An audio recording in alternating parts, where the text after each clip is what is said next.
Pozdrav svima, dobrodošli. Danas pripremam čorbu od boranije, pa ostanite do kraja da vidite kako sam to ja pripremala. Sve namirnice koje sam koristila možete da prilagodite količinski sebi. Ili još ponešto možete i dodati.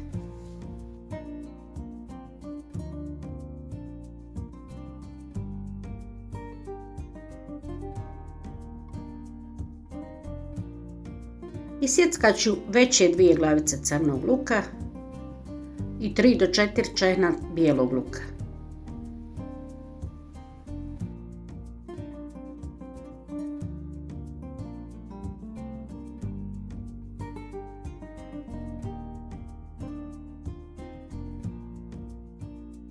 U čerpu sam sipala malo ulja i sad ću to sve da stavim da se prži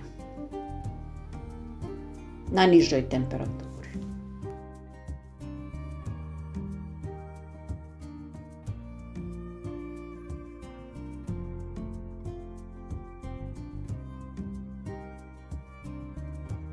Isjecat ću veće 2 šangarepe na malo veće kocke.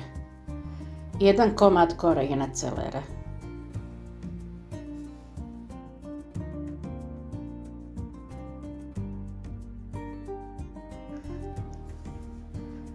Sad ću šangarepu dodati u luk da se polako prži na nižoj temperaturi. To je obavezno da nam ne zagori.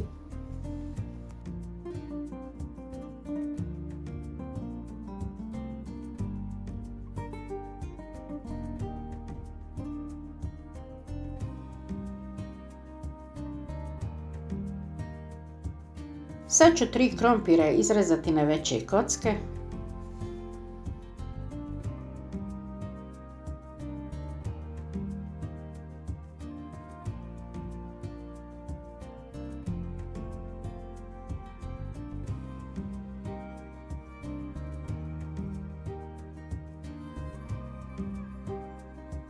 Isjeckat ću 1 komad stabljike celera. Celer trebamo koristiti što više zato što je mnogo zdrav, a daje i posebnu aromu. Sad ću krompir i celer dodati šangarepi i luku i ostavit ću polagano da se to prži. Dodat ću 1 kaščicu vegete i 1 kaščicu paprike.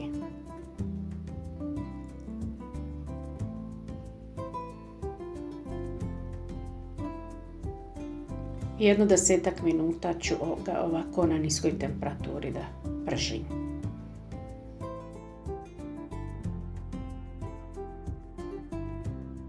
Za čorbu ću koristiti ovaj put samo suhomesnate proizvode. Nasjeckala sam goveđe šarenice. Od tako količinski nisam vagala, to možete prilagoditi sebi, i goveđih suhog mesa. Vi možete dodati kobasice ili bilo čega šta vam odgovara. Dodat ću sad bijeli luk, 3 čajna bijelog luka, i sad ću dodati suho meso. Jako je bitno da se sve to lijepo proprži. Dodat ću 1 kašiku paste od paradajza i 3 kašike pirea od paradajza.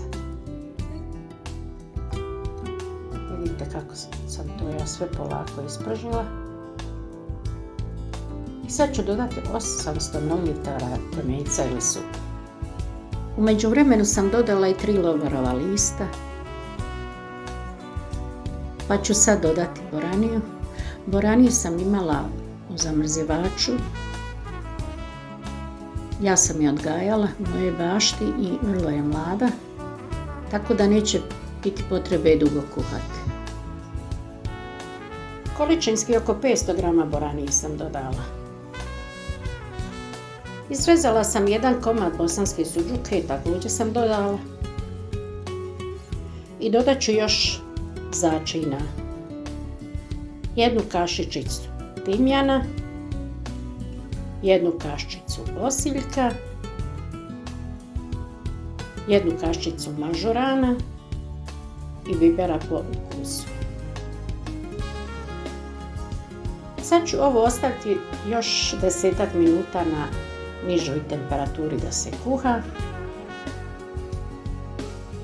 Pred kraj sam dodala oko 2 kašike brašna u granulama ili fiks zapraška. Ja nju više koristim u ishrani, izbjegavam onu našu normalnu zaprašku.